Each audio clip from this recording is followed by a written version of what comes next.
Hi all my beautiful wonderful people, my name is Lexi and welcome back to my channel, and today we are going to be doing my predicted favorite authors video. I usually do one every year.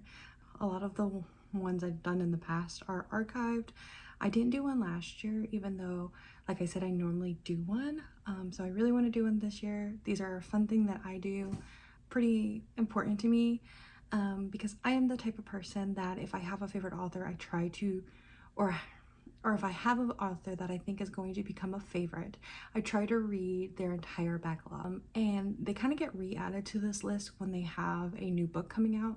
So there's going to be one author on here that I do consider my favorite, and the only author at the current moment that I consider my favorite, because like I said, I like reading their entire backlog before I consider them a favorite. So to explain my predicted favorite authors and how I do favorite authors slash auto-buy authors, as some people like to refer to it as, is I do this first, which is what I call my predicted favorite authors. I'll put a picture of the journaling spread that I did a couple days ago, and essentially all I do is write the name of the author and all of their backlog that I'm interested in. The keyword is that I'm interested in. I try to set it up to where, or as many as possible. There are a couple that like there's just certain things that I don't think I'd be interested in or aren't really like things that I want to read, so I leave those out.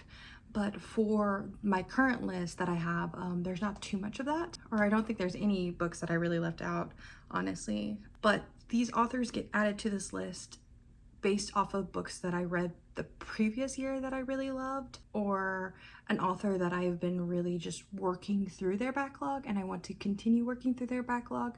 There is an author that, if I think one of my past like predicting favorite authors videos is still up. Kate DiCamillo was a past author that was on this list. She's still somebody that I consider a favorite. I still have a few of her books that I consider some of my favorite books of all time. Well, there's one book on her list that is like one of my all-time favorites, my number one. It would be in like the top 5 books, top 5 of my favorite books of all time, and that's Tale of Despero. I love the Tale of Despero so much. But she also has like some books that I didn't really like. There's one book that I just hated, and then one book that I thought was okay. She is no longer on this list because I don't really feel too keen on reading the rest of her books.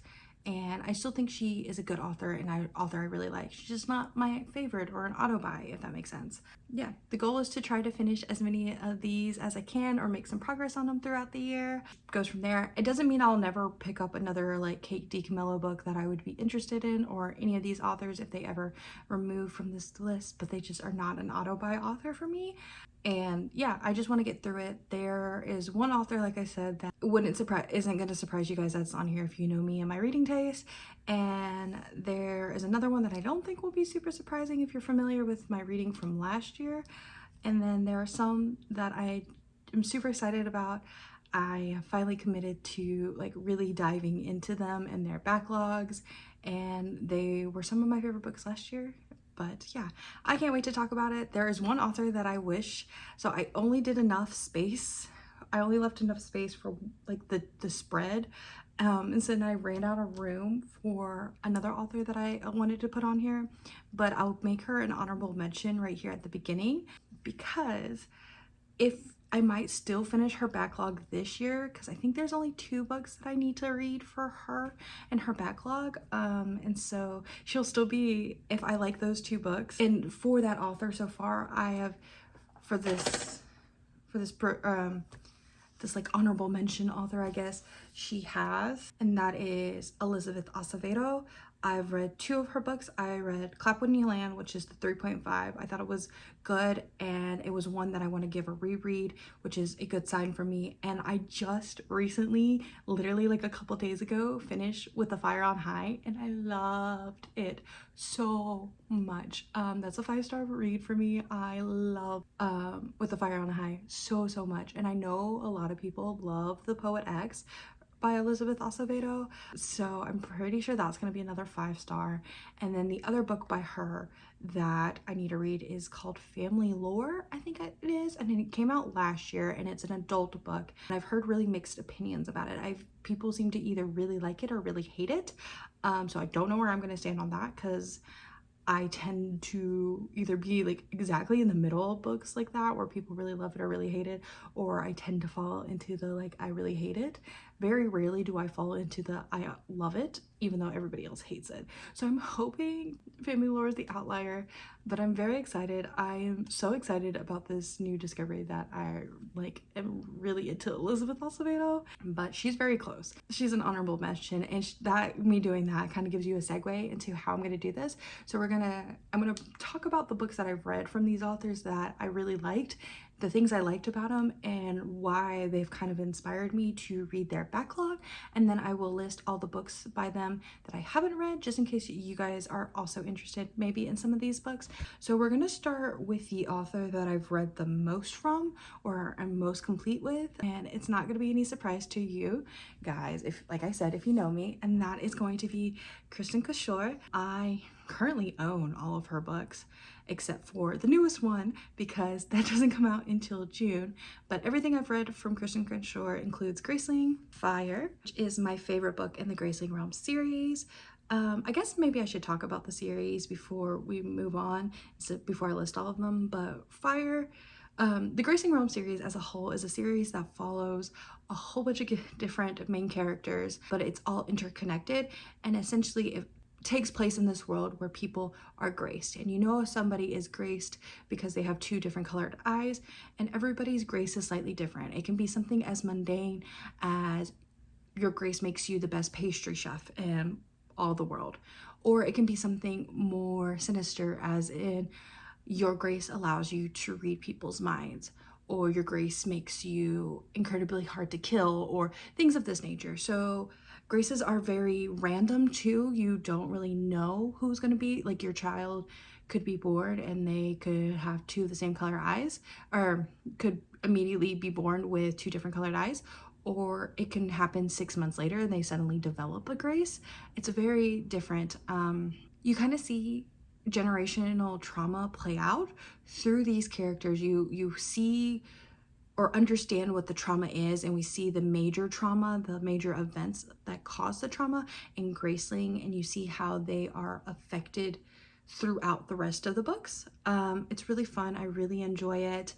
It's one of my favorite series. It is the series that kept me motivated to read when I was younger, because I used to only read Magic Tree House books. I'm dyslexic.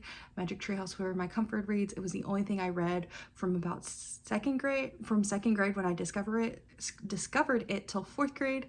Up until fourth grade. When I hit fifth grade, my mom took me to the public library for the first time and was like, you have to read something other than Magic Tree House books, because you can't read Magic Tree House books for the rest of your life. And I said, okay. And I read a couple books at that time, kind of liked. It was when I kind of read Twilight, and I enjoyed Twilight. I had a Twilight phase. But this series, I discovered, and I actually read it out of order. I read Fire first, and Fire's the prequel. You can technically read Graceling or Fire, either or. The rest of the series you have to read in order. It is, I would say, overall better to start with Graceling, even though, like I said, I myself did not. I do think it provides a nicer picture for you if you read Graceling first. So whenever I reread the series, which I do fairly often, I start with Graceling. Also, I don't have my nice annotated copy of Fire. I took down my entire hardback series just so it was cohesive, but just so you know, I have read and annotated this to help. Yeah, I found it in the library. I picked it up on a whim and I absolutely loved it, and I've loved the series ever since. I love this author. I adore this. I adore. Bitter Blue is the first book I ever pre-ordered as a little reader child. I got a gift card for Christmas, and the book didn't come out in June, but I pre-ordered it, and then it came in right before my family trip to visit my family in Cali, and I read it on my family trip to Cali. Bitter Blue holds a very special place in my heart. Probably have talked about it a little bit on my channel if you're familiar. I did a great purge during the like Marie Kondo minimalism era of like YouTube and the world, and I got rid of a lot of my stuff, even though I very much regret that now. But this is one of the few things that I kept, and my partner actually read it. So these are actually his tabs, which I think is really fun. I haven't actually tabbed my copy of this because the way I annotate is a little bit weird, but yeah, I think it's really fun. I love it. This is my partner's favorite book in the series. He hasn't read the newest book, but this is one of his favorite. It was my second favorite. I think it's my third favorite book in the series now, because this is not the favorite, but this is the next book in the series. This is Winter Keep. It's my signed copy. I was so excited when this came out because this Bitter Blue, I think, came out in 2014, and this book didn't come out until 2021, so there was a big gap between the next books in the series. But this introduces us to a whole new continent within this world. We learn about new people and new things, and we are getting the development of this new overarching storyline that's going to connect all the books together. And it was fun. Not my favorite. There was a lot going on. This was the first time in a Graceling Realm book that Kristin Cashore tried to do multi-POV, and I didn't really love it. I didn't really vibe with it. It is hard. The beginning of the book is a lot of work.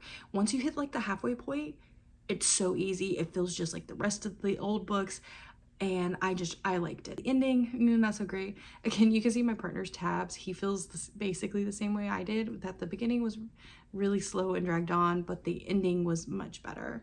And it is one of my very few signed copies.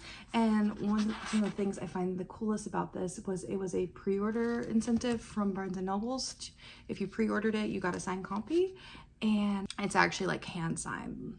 Like, that is her ink on the page. It's not like a stick-in one. I don't know. I just found that really cool when I got it. So yeah, that is Winter Keep. Oh, and when Winter Keep came out, she had a new publishing company, and they redesigned all of the covers to be these.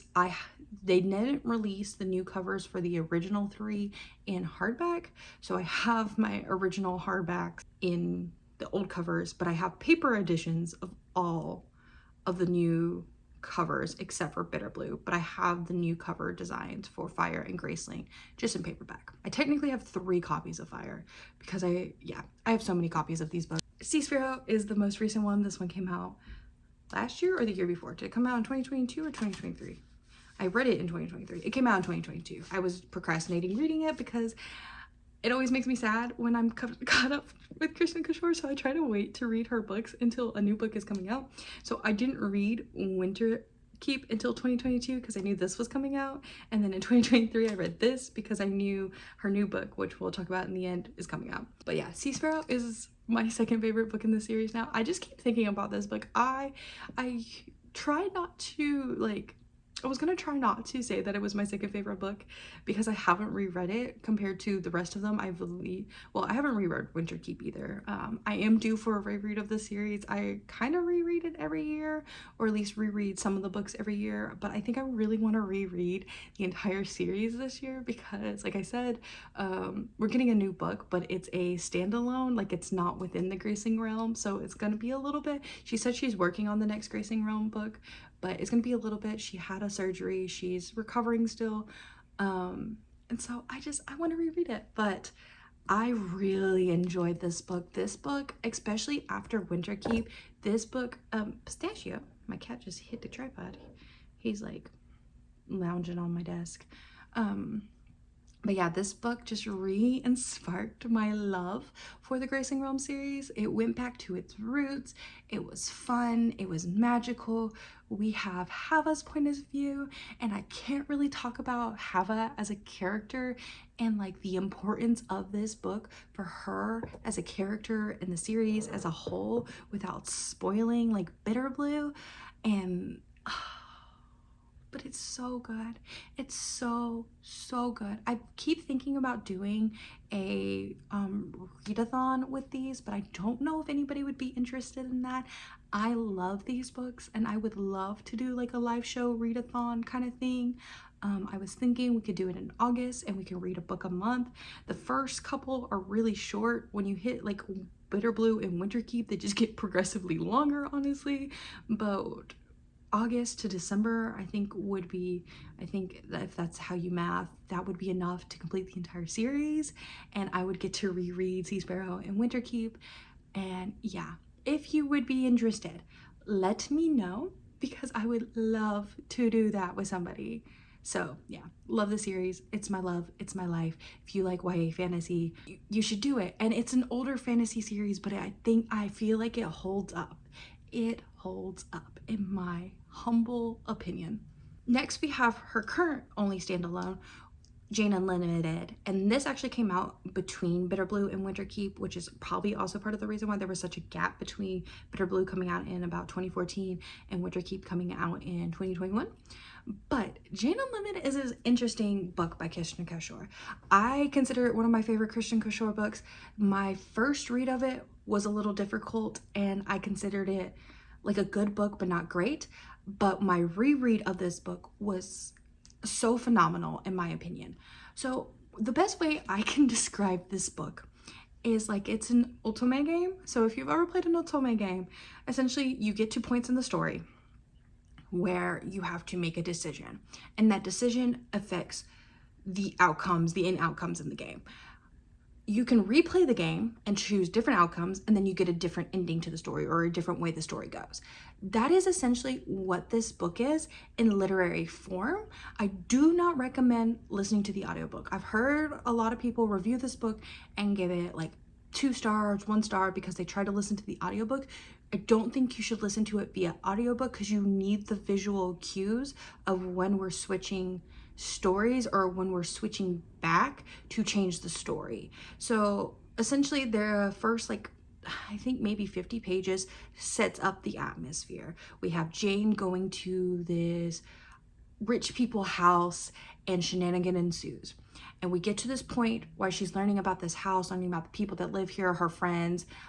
You're learning about her aunt who's disappeared / died. And when you do this, like I said, you hit this point in the story, and there's essentially 5 things that Jane can follow from this point in the story. There's a dog, there's a little girl, there's one of the housekeepers, there's Ravi, and there's a 5th thing, because there's 5 stories, but I don't remember. And then you read what happens to Jane and what she learns based off of each of those things that she follows. It can be a little bit annoying at sometimes because there's certain things you know as the reader from reading previous sections that Jane doesn't know because she didn't choose that path that she chose from the previous sections. So some of those things that she learns in those previous sections, she won't be able to learn in the new section. Other thing about this book that I find really fun is not only do we get a different ending or we learn different things and Jane gets a different ending to her story, but each section is a different genre.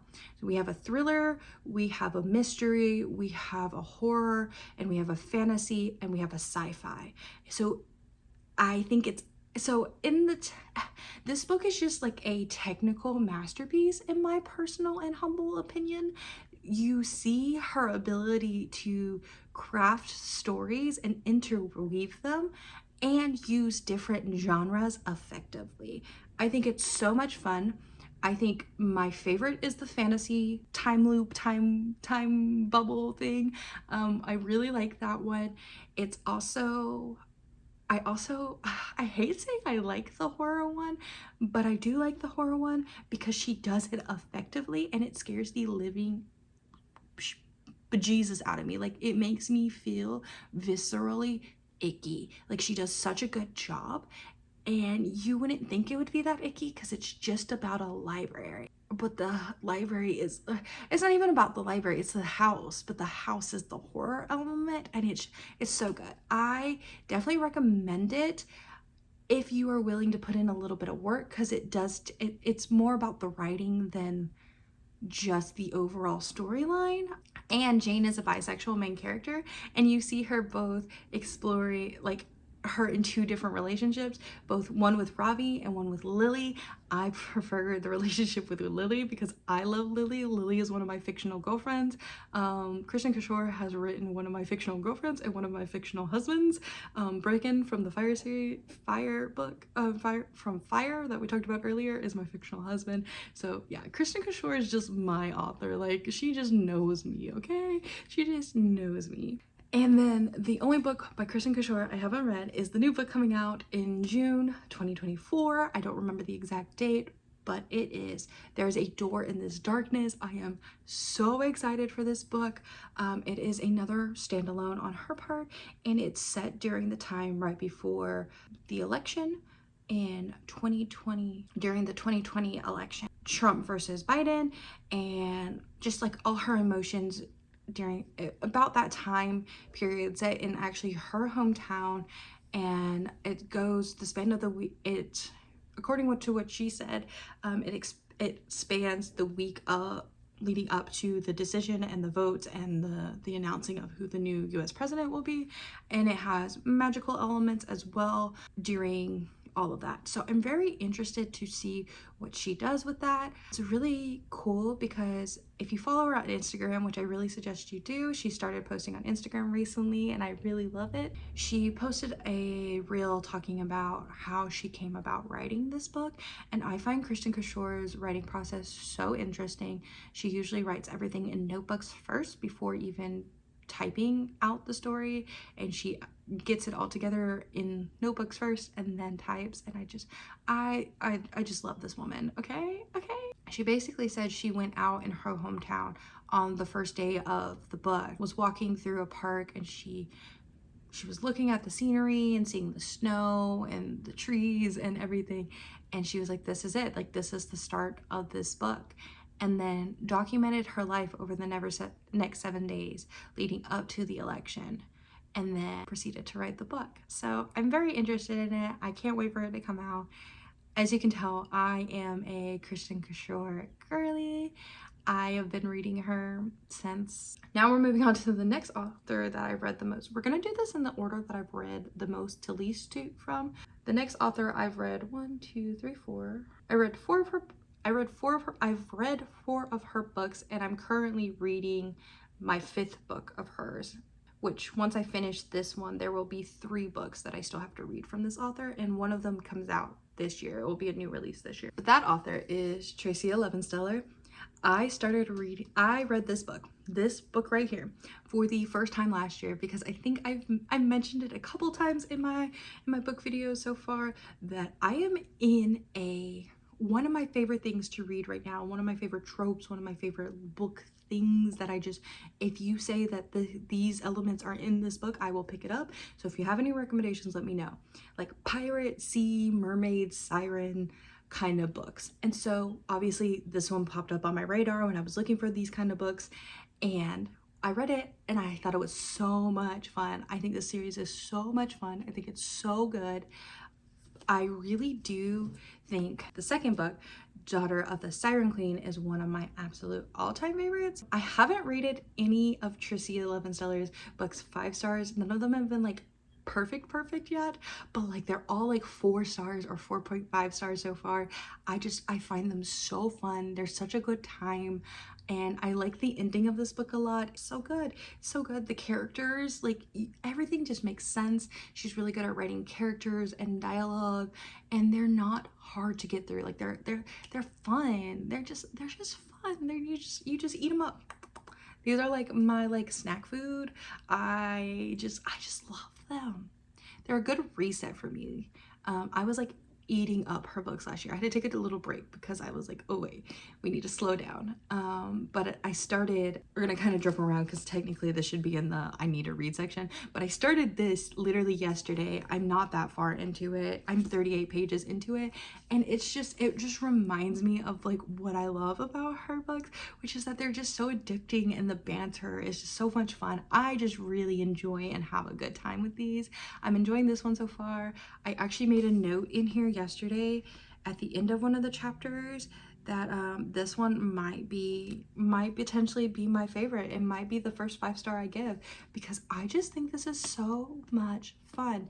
She's kind of like Alessandra is like not the like nicest main character. She's a little bit mean and vindictive and cunning, but like in the greatest way.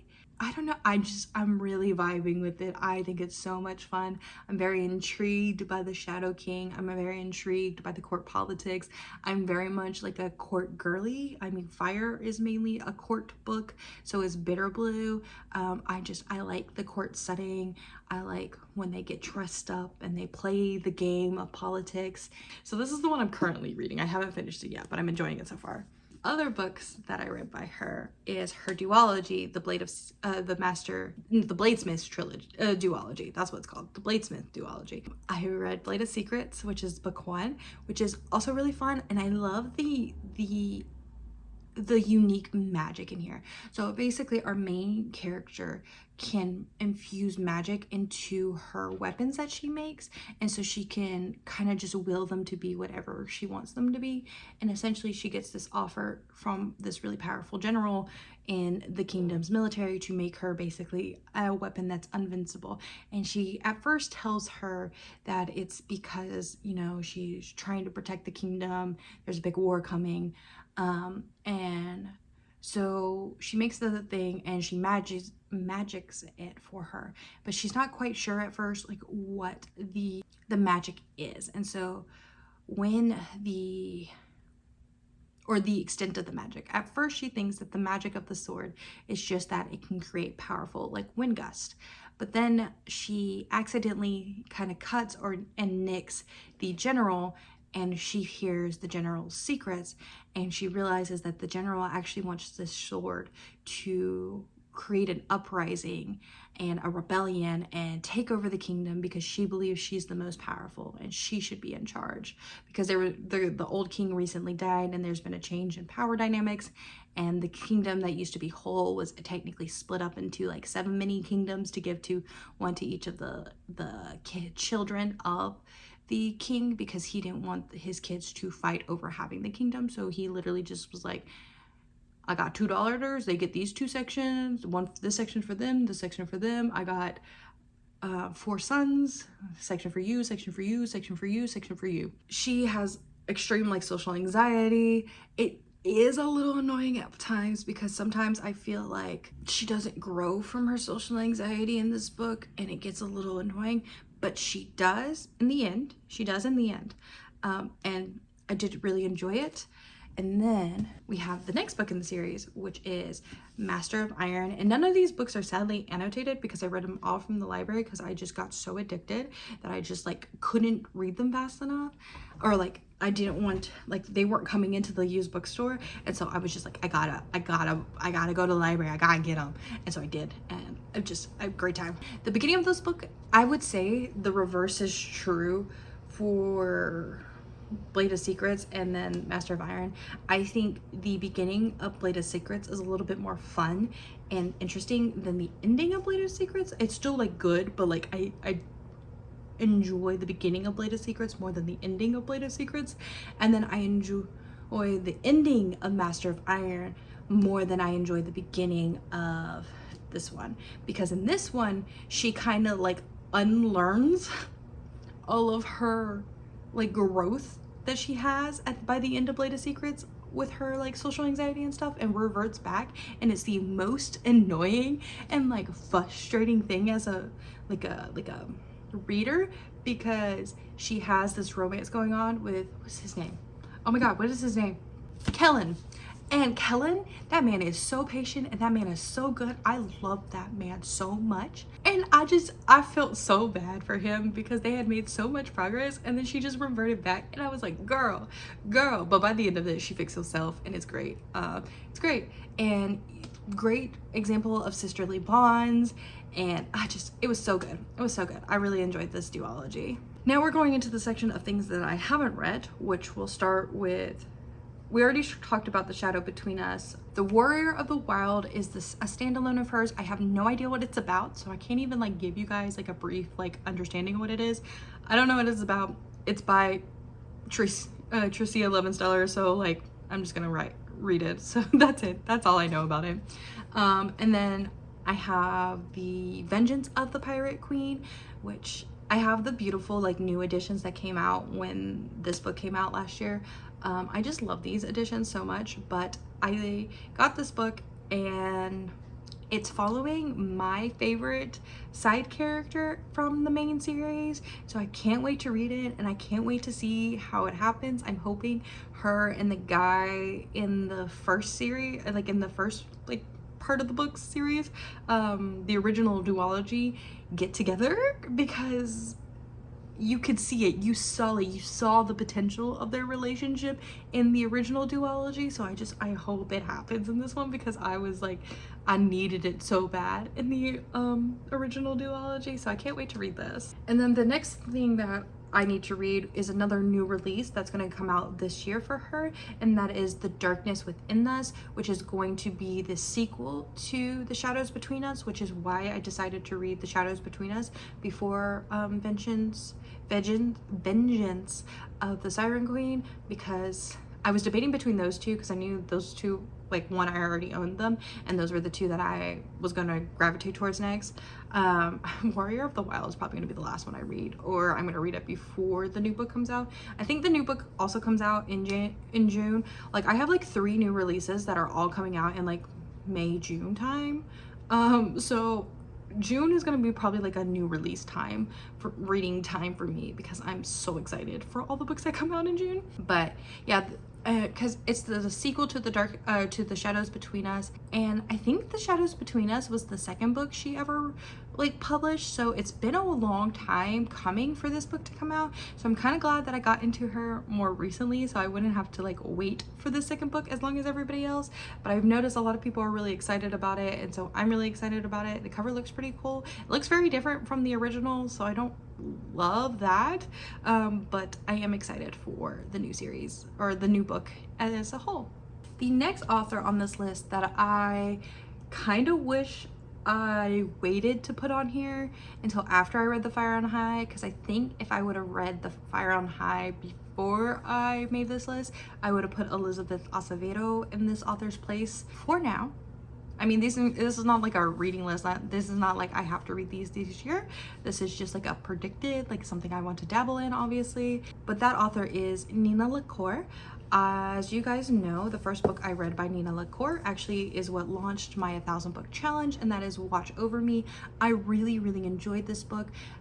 Kind of like the sea pirate thing, a motive or a thing that I've been really enjoying in books is ghost. And I don't mean like horror, creepy, jump scare ghost stories, but I mean more like quiet, existential ghost stories, and this is kind of one of them.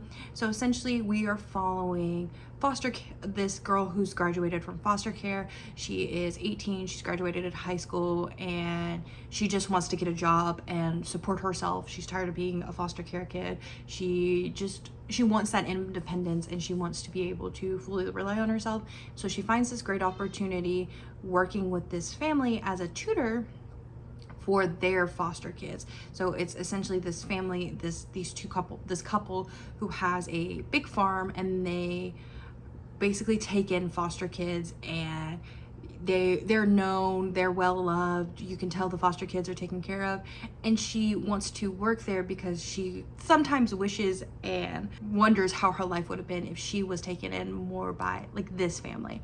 And there are ghosts that she learns live on this farm, and these ghosts play a very interesting and important element in this book, and I really liked it. The other book that I've read by Nina LaCour is We Are Okay, and this was a buddy read with Maeve, and I loved it for that. I love that I got to do a buddy read for this book. I still can't quite wrap my head around what my rating is for this book. I feel like I keep changing it. I think it's gone from a 4-star to a 3.5 to a 3. I think I'm gonna settle at a 3.5, since that's like right in the middle between a 3 and a 4, literally. Pistachio, what is wrong? And so I think that's where I'm settling for this book. This one is another interesting. It follows an 18-year-old girl who's just graduated high school and is in her first year of college, and she is struggling with identity. And yeah, her identity after a very tragic thing has happened. She has lost her grandfather, who has been the one that's taken care of her for the majority of her life since her mother has died, and she kind of learns that he's not exactly who she thought he was, and it just turns her entire world upside down. I think this book was very good. I think it was very quiet in that way. The thing about Nina LaCour is I love her writing style. I think it is so delicious and so good. That's why she kind of ended up on this list, because I want to read more, because I feel like there's got to be one that I just love. There has to be, and I want to find it. So these are the two that I've read by her. Now there are a whole bunch I have not read that she's written, because she's been writing for a long time and I did not realize that. Also, this video is getting so long, it's gonna be so annoying to edit. I just don't know how to make short videos apparently. But the things that I need to read by Nina LaCour, I'll just list them off because I don't really know too much about them yet. So we have Hold Still, we have The Disenchantments, Everything Leads to You, which is actually a book she co-wrote, but I'm still interested in it, so I put it on here. You Know Me Well, and Yerba Buna. I should have looked that pronunciation up, but yeah, that one. Those are the ones that I need to read by her. And the final 4 authors I've only read one book from, so we're just gonna go in the order that I have them like written on here. And the first author is Leah Johnson, and I read her debut novel, You Should See Me in a Crown, and I think it's so crazy how much I ended up loving this book, because I originally kind of just got it because of the colors. The purple and the gold or yellow were my high school colors, and I just thought it was so funny that this book that is set in high school and is about a high school senior happened to just so happened to have my high school colors. And so that was part of the reason why I picked it up, and then I read it, and it is just one of my all-time favorite books. I love this book so much. It was the first time I had ever seen anxiety represented in such a good way. There are 2 scenes in here particularly that are just like my favorite scenes, romance scenes of all times. There is one scene, there's a baking scene, and if you know, you know, that scene is so cute, so wholesome. I love them so much. And then there is a concert scene where our little couple, our little girls go to a concert and just have the time of their lives, and it's so great. And I love this book. It was one of my first LGBTQIA books that I ever read, and it just healed something in my little gay heart that I never got to experience in high school. These sorts of like LGBTQ romances for this age group, and it just kind of like healed a part of me. And so it's kind of like my goal now to read just more YA LGBTQ books. So yeah, that's You Should See Me in a Crown. And then she's on this list because anytime she releases a new book, I am interested in it. I am like so intrigued by it. I want to read it, and then I just never do for whatever reason, because I'm a bad person. That's it. That's the moral of the story. I'm just a bad person. I need to read these books. But Rise to the Sun, which is another YA book that she wrote, it is also LGBTQ, but apparently it's a lot darker. A lot of people went into reading, and since it's the one that came out right after You Should See Me in a Crown, a lot of people went into it expecting, from what I'm understanding, expecting the same kind of genre and style as You Should See Me in a Crown, and it is not. And a lot of people didn't like it because of that, but they went in with the wrong mindset. So I want to make sure when I go into it, I don't have any preconceived notions. I just want to go in and read and see and explore the characters, because I think that's what I really also love about Leah Johnson's writing, is just her characters. Her characters are so good. And then she has Serendipity, which is a collection of short stories. Also, I just realized I didn't write one of her books down, but we'll talk about that in a second. I want to dive into short story collections, and I feel like the best way to do that is to find short story collections with authors that I'm interested in as my starting point. So Leah Johnson has 3, like I said: Serendipity, Cool, Awkward, Black, and Out There in the Queer New Yonder. Those are the ones that I want to read. And then she has a new book that came out last year, I think, and it's actually her first middle grade. It's called She Saves Herself. In this She Saves Herself, I'm pretty sure. I just think it's just that title I feel like screams exactly what this book is going to be about. and I think it's going to be fun. I think it's going to be kind of in the same happy, more optimistic vibe as You Should See Me in the Crown, and You Should See Me in a Crown, and I love You Should See Me in a Crown, so it just makes sense that I would love this book. And so I keep seeing it. I've seen it at Target like 3 or 4 times when I go into Target, and I just like I just need to read it. I just need to get it and read it. Okay, that's the moral of the story. And then we're moving on. Oh no, I'm scared I'm gonna pronounce her name wrong, even though I went on her author page yesterday. That's probably the problem. I should have went on it today instead of yesterday. I went on it yesterday to because on her author page she has a pronunciation guide, and I think it's Hanna Alkaf. That is the book from her that I read on a whim. It's the magic of used bookstores. I'm telling you, it's why I try to. It's The Girl and the Ghost. And this book is just such a shocker to me, just how much I loved it, because it was a pure accident. I went into the store and I saw it and I was just like, maybe this will be good. I'm really realizing that I love middle grade as a genre. I'm a middle grade girly. I want to read more middle grade.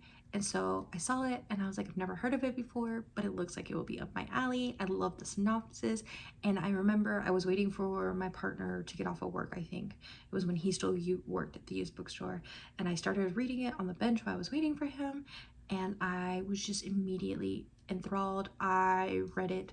I've already read it twice. I started to tab it, but then I ran out of tabs, and I have like a guide for all the pages that I need to go back through and like what color needs to go on those pages, but I haven't done it yet. But I love this. This is a book about friendship, about growing up and family bonds and family trauma. It's based off of a Malaysian folktale that she reimagined and wrote as The Girl and the Ghost.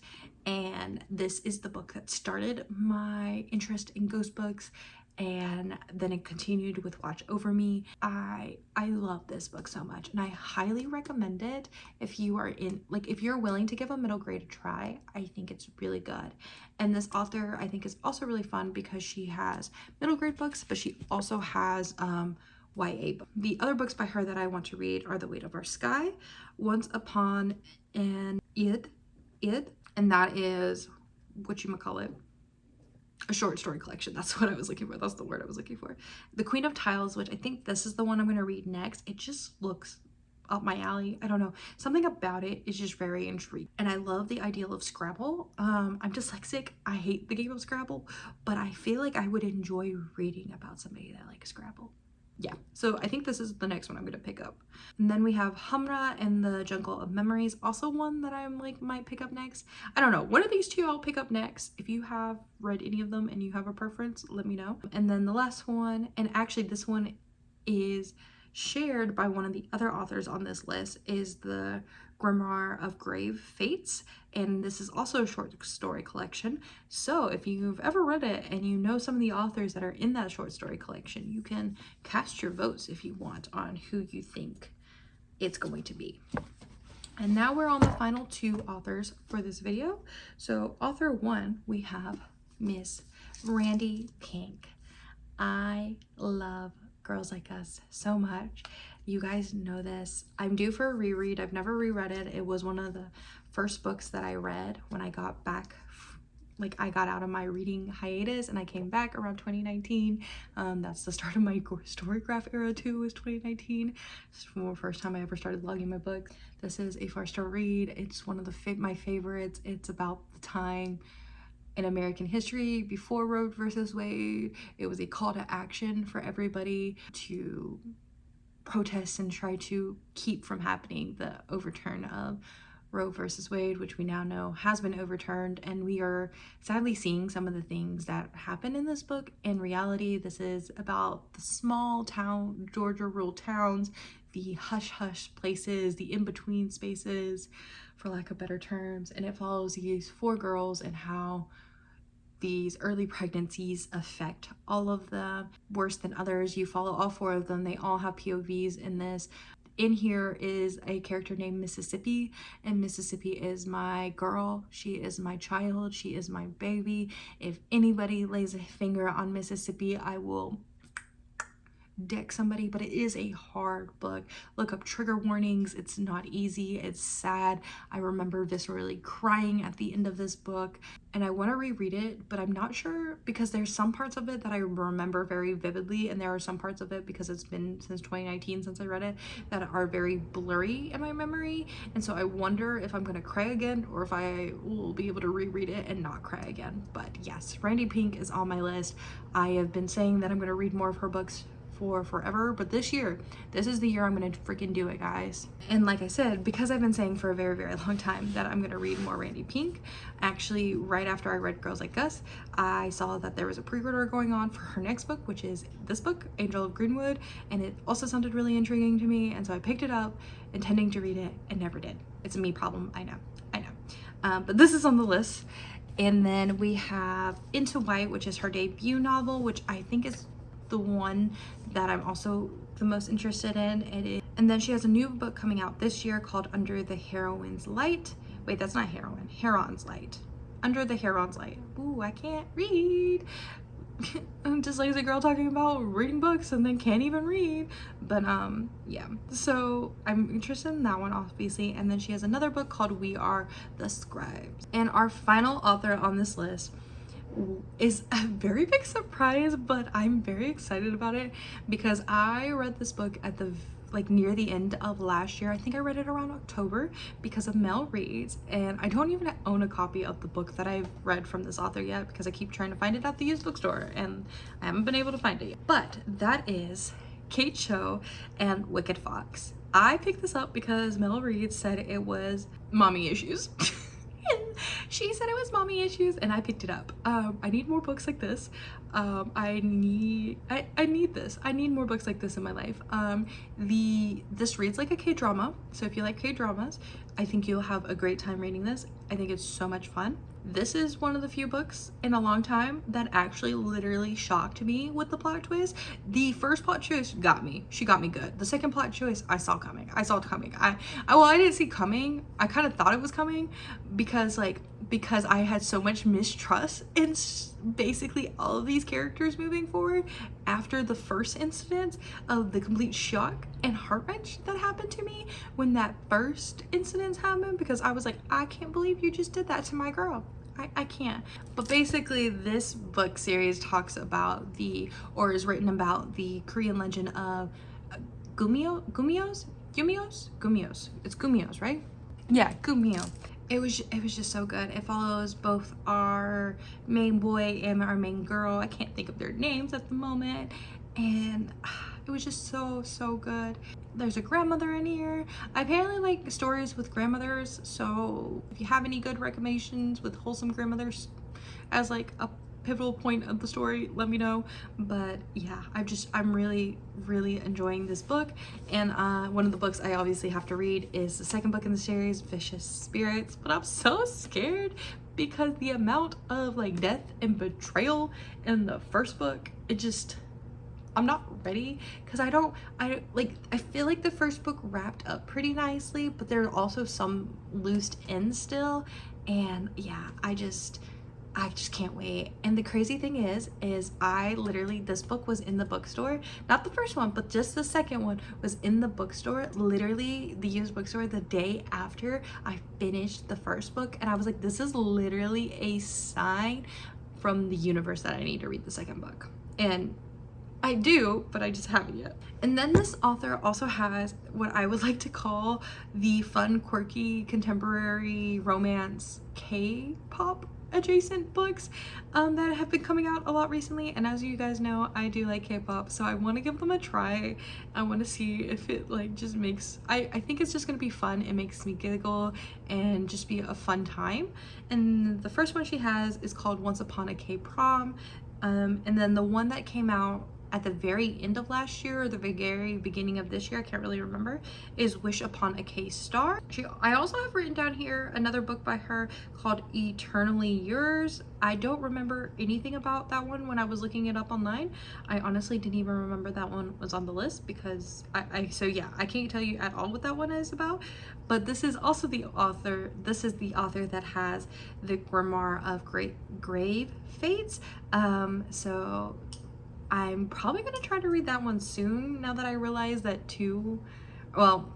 since I've realized that two of the authors that I want to read more from are featured in that short story collection. I have been wanting to read it sooner rather than later, so maybe I'll try to get to that here soon. But that officially takes us to the end of this video. I've been filming for almost an hour now. It's been 58 minutes. I'm kind of tired of talking, but I think this was a fun time. I had fun with you guys.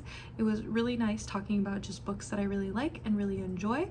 And hopefully when I do my updated predicted authors favorite video, predicted/favorite authors video for 2025, which sounds crazy to say, I will hopefully maybe have finished some of these authors so we can put new authors on the list, or I will have hopefully just made some progress on some of these authors, and I can talk to you about some of the other books that I couldn't talk to you about in this current video. But yeah, that's all for today's video. I hope you guys enjoyed, and if you did, please subscribe or like this video if you want to. But without further ado, I hope you guys stay happy, stay healthy, and keep reading. Bye guys.